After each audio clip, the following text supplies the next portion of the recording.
Welcome to Generation Hope, a podcast by connect.faith. This season, we're talking to young adults who are pursuing careers that don't always have linear paths to entry.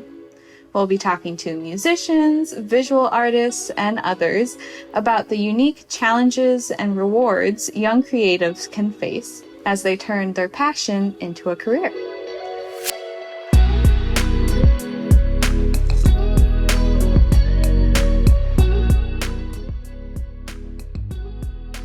So today I'm talking to Gianna Durante, who is a student at Columbia University, going for her master's degree in stage management.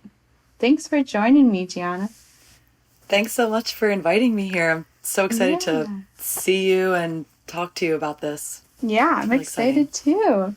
Let's just start by you telling us a little about who you are and why you decided to go to Columbia. My name is Gianna. I use she, her pronouns. I'm originally from Pleasantville, New York, where I went through high school. Eventually, after graduating, I went to SUNY New Paltz to pursue art education. I've always been interested in the performing arts. I was a dancer when I was young for 11 years. I was always involved in theater to some capacity. I used to want to be a performer when I was young, but being an angsty middle schooler and going into high school and not really knowing exactly what I wanted to do, I was told by an upperclassman to take a painting class with Mr. Marin. And that class, my first year of high school, basically changed my life. I realized that I loved painting and visual arts. I was never as technically skilled as my peers and as I would have liked to be, but I pursued painting, and with the support of all of the teachers at Pleasantville High School, I was really encouraged and inspired to pursue it. And like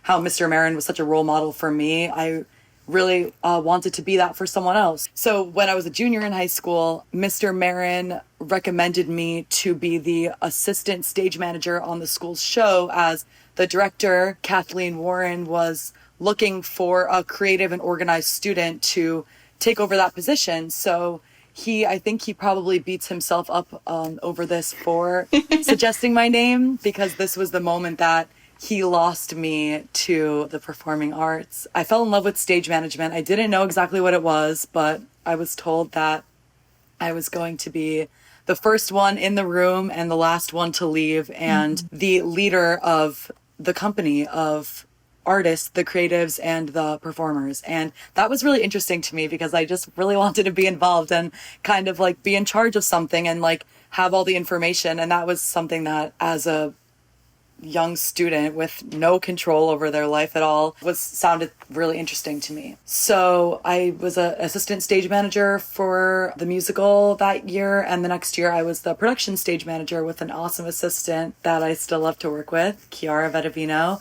And from there, I still went to New Paltz intending to pursue art education. And after my first year of art education, I really liked being able to express my creativity, but it just felt I was lacking a lot of the skills that my classmates had, and they had been drawing and technical artists their whole life. And for me, I was just kind of new at it and pretty much just slapping paint onto a canvas at this point, hardly sketching or doing any drawing, anything realistic, to be completely honest. I didn't really feel like I was getting the support that I needed from them. I wanted to be able to express myself creatively, but it wasn't really fulfilling for me because the assignments were very technically oriented and it wasn't something that I was succeeding at. And I was really hard on myself, and not that I wasn't getting good grades per se, but I wasn't really... They were continuing to challenge me to start from the beginning, where I would have liked them to challenge me at the place that I already was to develop my skills in that way. So at the end of the spring semester, I saw a production of Avenue Q that the theater department put on, and I was really jealous that I wasn't a part of it. It was really good, and one of the actors, Jamie Glickman, from my school, was actually recruited to be on the off-Broadway production. So wow. It was really, really well done. And I really wanted to be a part of it. So I went to the head of the department the next day and I said, I really want to be involved in this. I'm a visual arts student. I don't know if I necessarily want to change career paths, but if there's any way I can get my hands in this, I would absolutely love to do that. So he ended up pushing my application through to become a major just so that I could take the tech and design class that met at 8 a.m. 2 days a week. It was a really thrilling class, and they were just piquing my interest in the ways that the art department wasn't really working for me. They were challenging me in ways that I felt like I already appreciated and skills I already personally had. So I was just developing skills and practicing these muscles that were already within me. They were always willing to work with me and find out what I wanted to do. And after, 2 years of being in the theater department at school, the pandemic hit, and I had realized that coming into theater so late, I didn't really have the connections that I would have needed to get a job straight out of graduation. I wasn't doing summer stock. I wasn't in that many productions outside of school during the summer and things that my peers had worked really, really hard to do, especially as a stage manager. I know a lot of my classmates now have been putting in the work to get these jobs and to meet people since a pretty young age. They knew they'd wanted to do this for a while. And I really admire and respect them for that. And they have put in a lot of work to make these connections, and they have a lot of contacts and networking that they still keep in touch with. So I decided that in order to make those connections, one path would be to go to graduate school. At the end of my second year of school, we had a department-wide meeting, and it was fine. I remember kind of zoning out through all of it. It wasn't anything necessarily about the future or anything like that. It was just kind of just keeping us involved in the decisions that were being made in the program that year.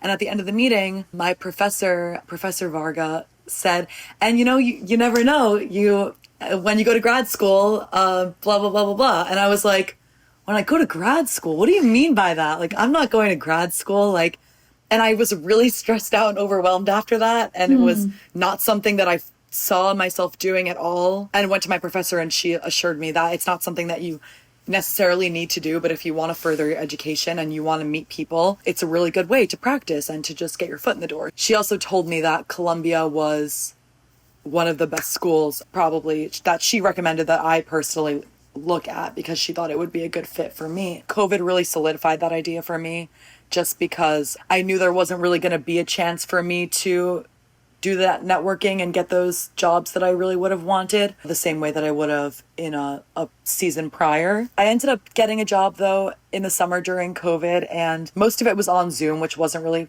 fulfilling for me. It was hard for me to stay engaged, and it was at a children's theater, and I really loved it, and the kids were extremely talented at the Summer Theater of New Canaan, and I was the production stage manager there with 4 other interns, and it was a really good experience. It was a lot of fun, but I knew that it wasn't really going to be enough on my resume necessarily to get me a job. And with the unforced, unknown future that was coming with COVID, it was how long are we going to be on Zoom?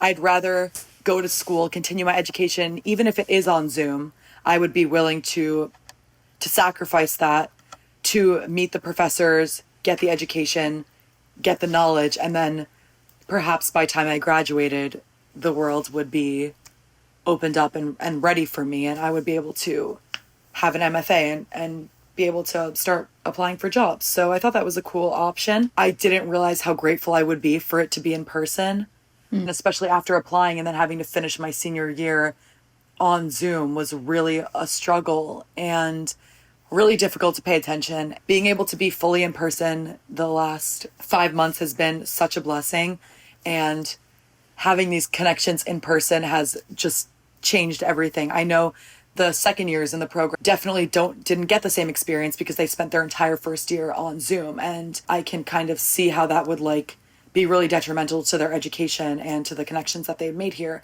And my classmates and I have been really, really fortunate to have been in person this whole time. I love that although you changed paths, at no point did you consider doing something that didn't tap into the creative side of you and the art side of you. Have you, you mentioned you were a dancer when you were little. Did you always picture creativity and art and performing to be what you wanted to do work-wise, or was there a point when you were like, yes, let's make this into a career instead of a hobby?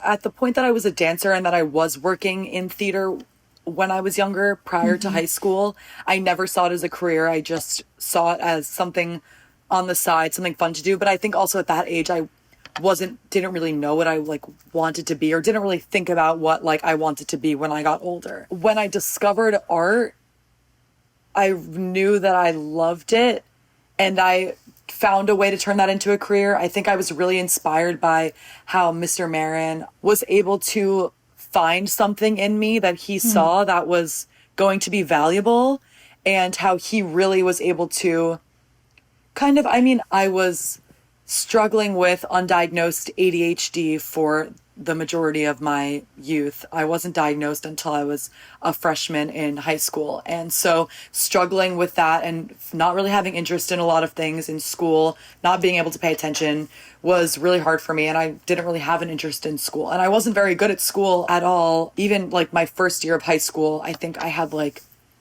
grades that were in the 70s. Like I think I had a C my first like 2 years. And that's not horrible. And, looking back from like where I am now. Literally so at Columbia. Yeah, at Columbia. And like, those aren't bad grades. And when you're in high school, like there's so much growth to be done. But like, it wasn't until that I found that there was something going on in my head, that there was something, and it wasn't just me necessarily. Like there was something that was preventing me from getting the best of my education.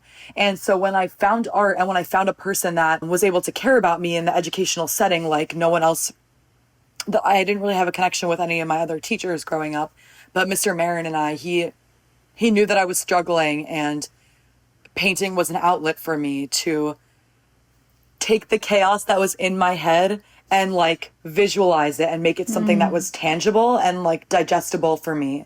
So it wasn't necessarily art that I wanted to be my career at first, but it was finding the students like me that didn't know what they wanted to do, and be able to get them out of that rut and say like, there's something really fun and beautiful that you can do with your hands and with your mind. And like, you don't need to be the best at math and like science, and you can just like make something, and that's really like fun, and people really appreciate it. I think looking back, it was definitely my first kind of practice of self-care in my life. It was, and almost numbing in a way too, but a really, really productive way of numbing. Like I was able to turn my mind off for hours and just make something. And at the end of it, I was like, wow, like people really cherish this. And like I was able to sell some of my art and give it away as gifts, and people just really admire it. And everyone is an artist inside, but not everyone has the time or patience or like lack thereof patience. Like I think my lack of patience with school allowed me to find art. It was just another way to get my pent up energy out. And so at first I just really wanted to be that leader for someone else.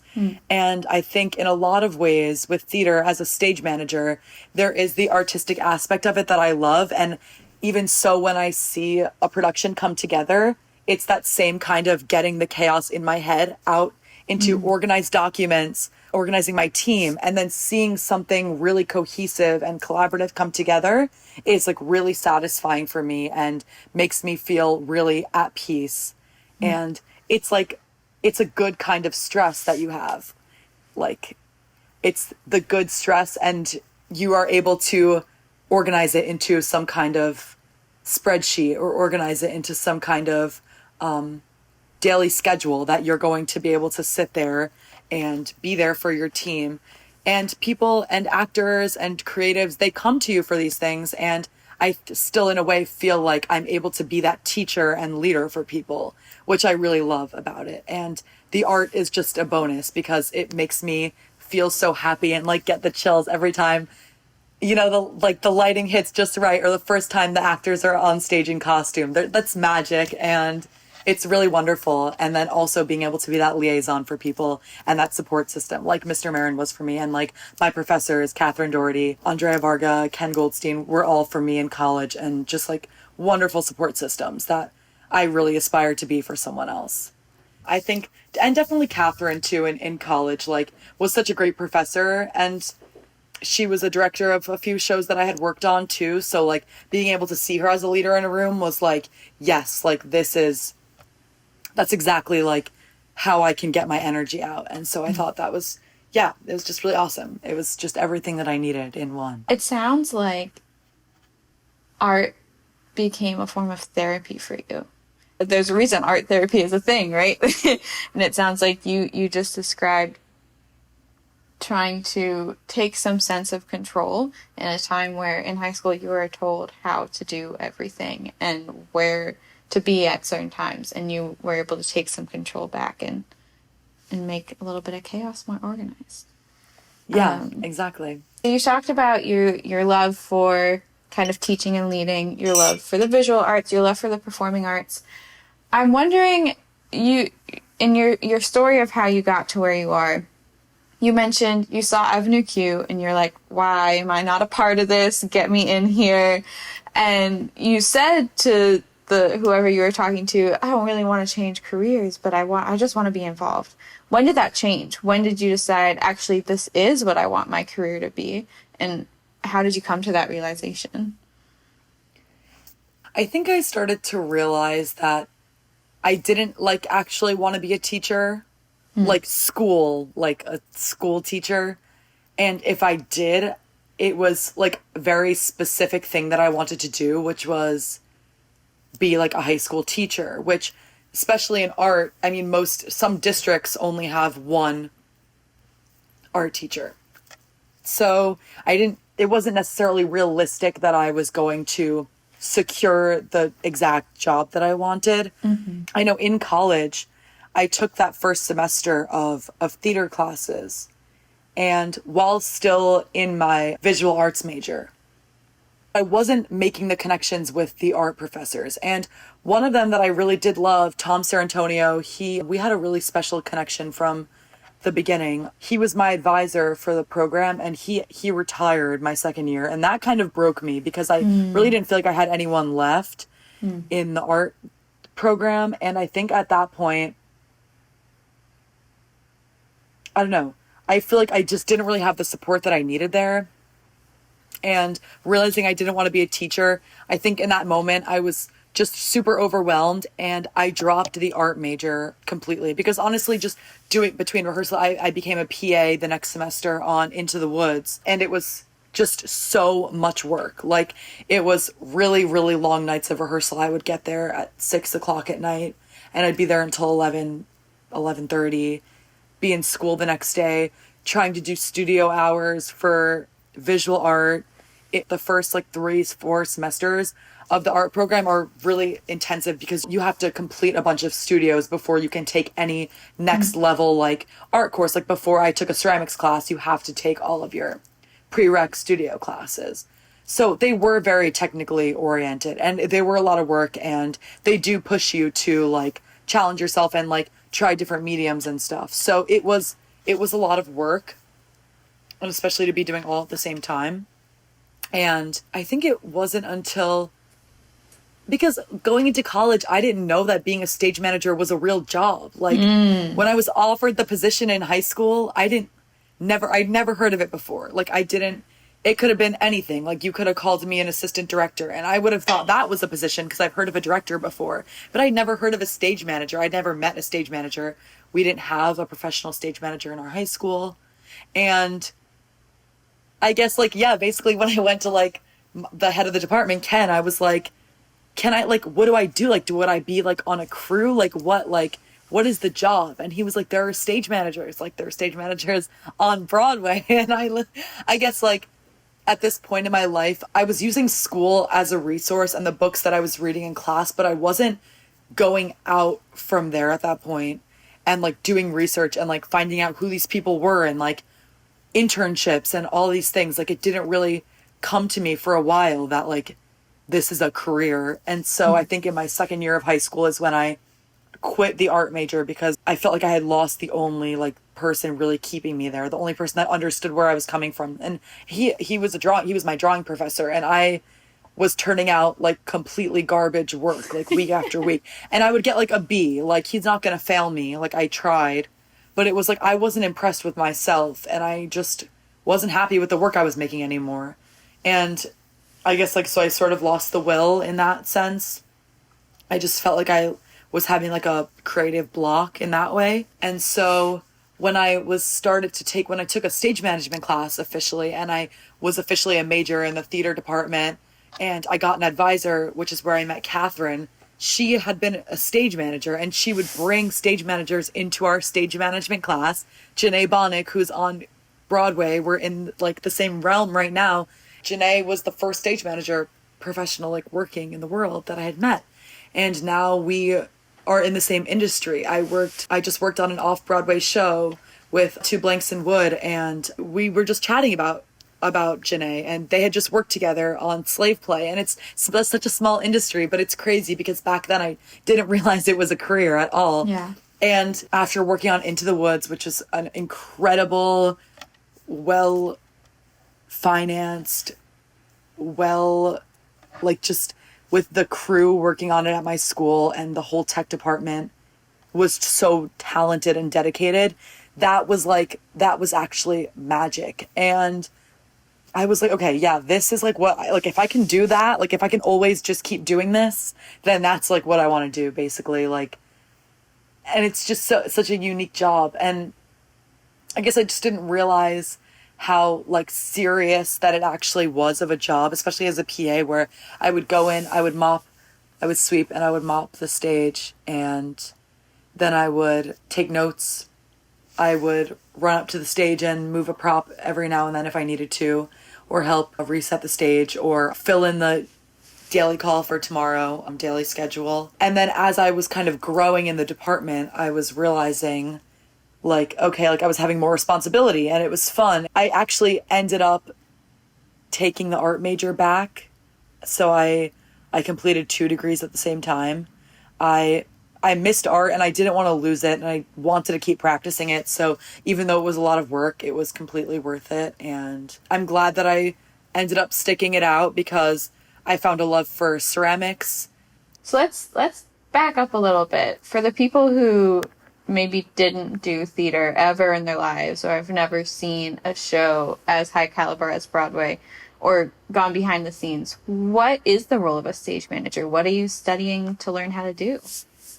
Yeah, that's a great question, honestly. I find that a lot of people don't know what the role of a stage manager is, and a large reason of that is because there is no definition for what a stage manager is. Really, you are the leader of the company.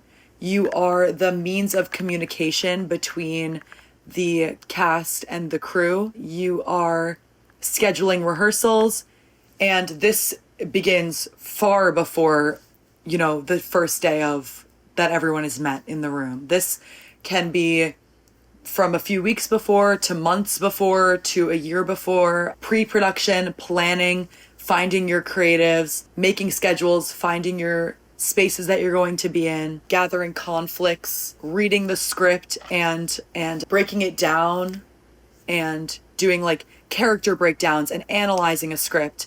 And all of this work you're kind of doing, you want to be the most knowledgeable person in the room. And I think in a lot of ways that has become a really toxic aspect about being a stage manager, because people think that you're superheroes. And while we want to be, and while we want to know everything and be able to help everyone and do everything, you can't always have the answer.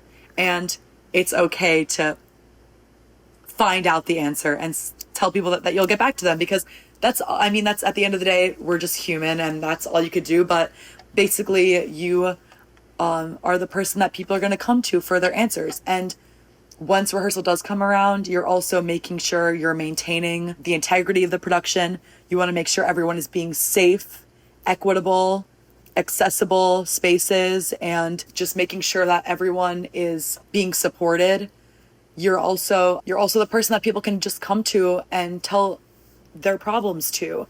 If they have a conflict, or if they have something going on in their personal life, they're going to want to be able to trust the stage manager, and to be able to tell them and have someone to rely on and lean on and trust. And I think that's something really special about the industry as it's growing right now, especially my amazing 7 classmates that I owe everything that I know to them. They're the smartest people probably that I've ever met, just in so many ways, emotional intelligence. And that's the best part about our industry right now, is because we have these people that are being trained by professionals that have this old school style of stage management, which is very technical and very prompt and very perfectionist in a way. But we also have these really humane and supportive and respectable people coming into the industry that are absolutely reliable and just sweethearts in every sense of the way, and are just there to support the company and to make a collaborative production and just want everyone to be happy and safe and comfortable.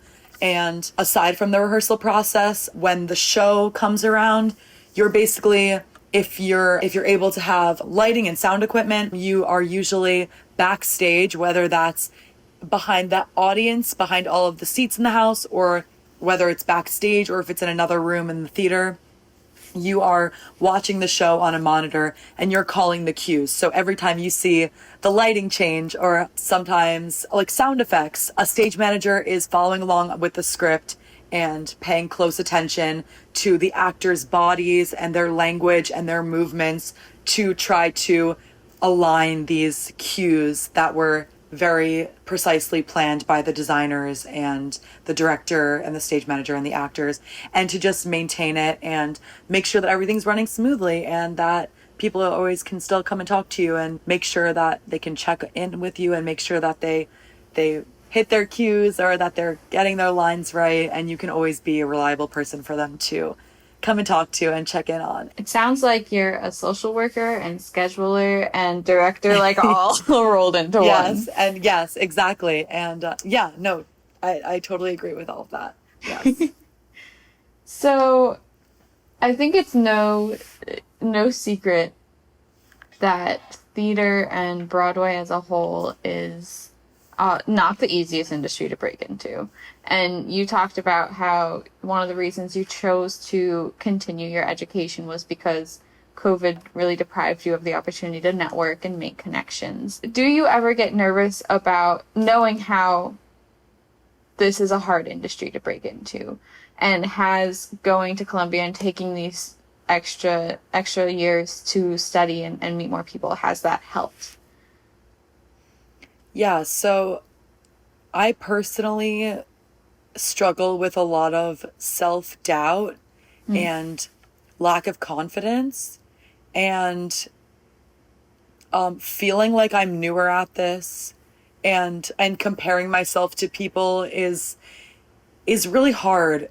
And I mean, personally, I'm just manifesting getting the jobs that I want, so I can say all I want. Like, yes, when I graduate, I'm going to be off Broadway. I'm going to be on Broadway, not necessarily as a production stage manager, probably as a PA, probably as an assistant for a while, probably working in regional theater, doing all sorts of things, anything I can do to get my foot in the door. When I was like in high school and like college, I didn't know and think that like networking was possible, but a lot of what I'm learning in school right now is that like you really just need to, and from a stage manager that I recently worked with who is up and coming in the industry, Sarah Harris, really just taught me a lot about how doing your research and doing your homework and looking people up in playbills, on Instagram, and just finding out how they got to where they are. I am really doubtful about my skill personally. I know that I was accepted into the program because my interviews with the head of the department, Michael Pissarro, and Linda Marvel, my interviews were really good because I love to meet new people and I love to talk about myself and my interests. They saw something in me that was humane and emotionally intelligent, and I think they're hoping that there are more people like me that can come into the industry. And I am always really open about, when applying for jobs, about my lack of technical skill. But the reason that I wanted to continue my education is to build that and to practice. And I have a lot of learning to do. I have a lot of growing to do. And I was lucky enough to be hired as a production assistant on an off-Broadway show. And that really opened my eyes to what I don't know. And a lot of the times it was really embarrassing and hard to think that I was lost and that I was a burden to my team. And I didn't want to feel that way, and I wanted to be helpful, but I didn't know how. I didn't know. You don't know what you don't know until you know. You know? Like I didn't know then what I didn't know, but now I think next time I would be much more useful. And I'm also just going to take this time in my education to take all the opportunities at school as a production stage manager that I possibly can, because it's very low stakes. And of course, these are like people's projects and people's work that they put a lot of time into, but it's so well supported by professors and staff that I don't have to feel like messing up is going to be detrimental to someone's wallet, to someone's time. I can just be free to just practice and learn. And so that's something that I'm really looking forward to doing in the next 6 months. And I know that going to this school, with meeting people and as long as I make good connections, I'm sure I can get a lot of chances in my life to get jobs. But I think it's going to take a lot inside of me to fake it till I make it. I'm super grateful to get to study alongside these incredible professionals in our field, my amazing class that I learned so much from. And I really am just so fortunate, and to be at this prestigious university, an Ivy League school that I never, as a 9th grader in high school, being 14 years old and like hardly had the will to live or like care about school, would be here right now. I think what you said about having to be okay with embarrassing yourself because you don't know what you don't know until you know that you didn't know it will really resonate with people, because nobody starts an expert. And how in the world are you going to become one if you're not given the opportunity to try it and make mistakes and learn and grow from it? And I think the theater industry, which has been so fraught with a lack of empathy, a lot of times you hear a lot of stories about a lack of flexibility and people not really thinking of certain crew members or actors as anything but crew members and actors when they are human.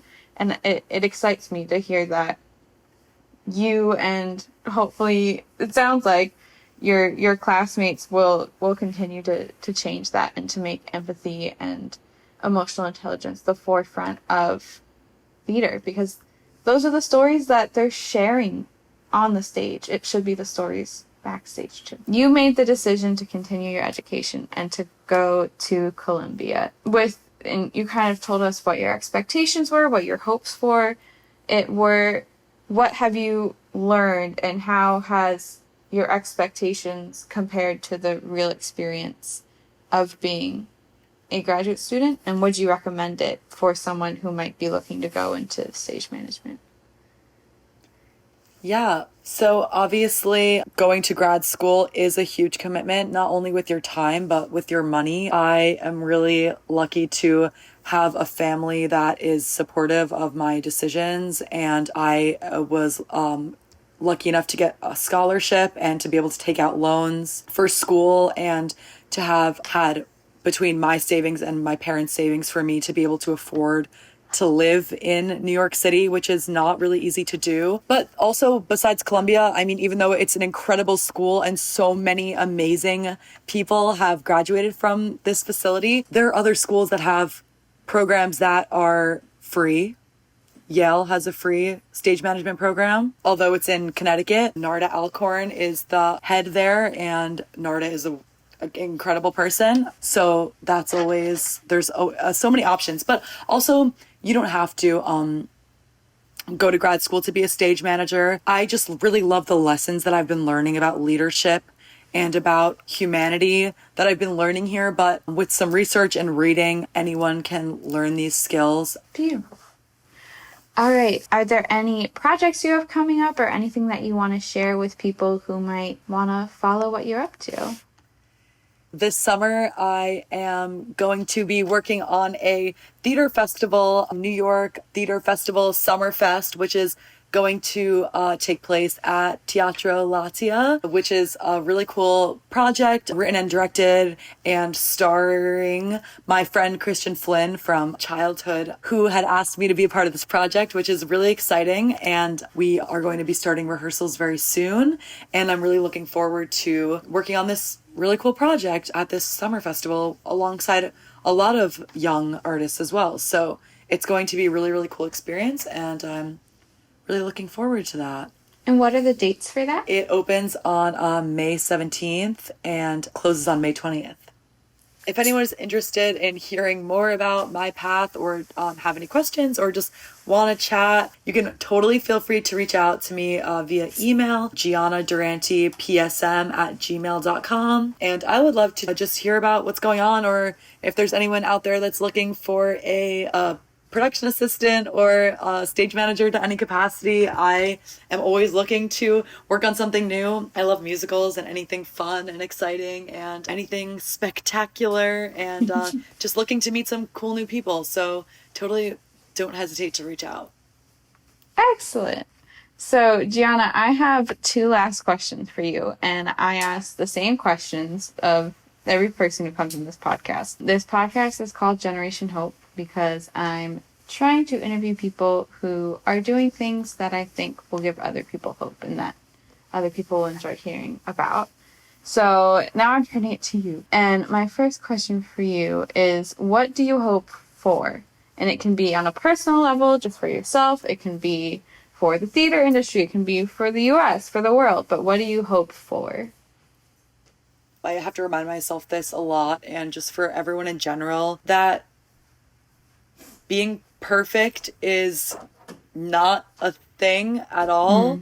And there's no one way to do anything, and everyone comes to the table with their own strengths and energy and spirit and personality, and don't let anyone take that away from you, and don't let anyone make you feel like the skills that you have aren't good enough, because they can always be developed and they can always be worked on, and you can always learn new things too. But you bring your own spirit to everything, and someone's opinion of you shouldn't change the way that you carry yourself.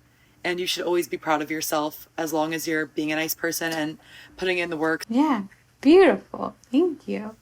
So, like I said, I invited you on this podcast because I think you'll give other people some hope for the future of the theater industry, just for our generation in general.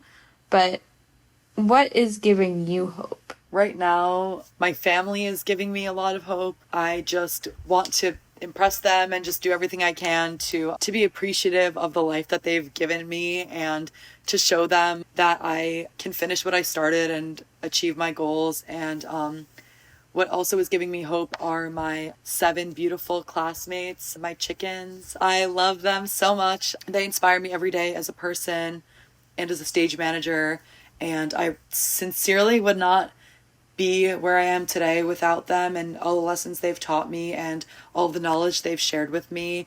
And they truly open my mind to new ideas every day and new perspectives, and they allow me to be myself and to think freely and speak my mind, and are not afraid to enlighten me and change my perspective and open my mind. And I'm really, really grateful for their honesty and for their talent and for their grit, and how they always persevere and push through all the hardships that get thrown their way. And I respect them so much. And if I could only be partly as strong or as talented as they are, then I am satisfied for life. I can close my book, because I've truly never met a group of people that has inspired me so much and has made me feel so welcomed and loved, and they make me feel talented and supported, and are always there to reassure me when I'm feeling down. And I'm so grateful and appreciative for their support. That was beautiful. Thank you so much for joining me, Gianna. Thank you so much for having me. This has been Generation Hope, a podcast by connect.faith. Thanks for listening. Thank you.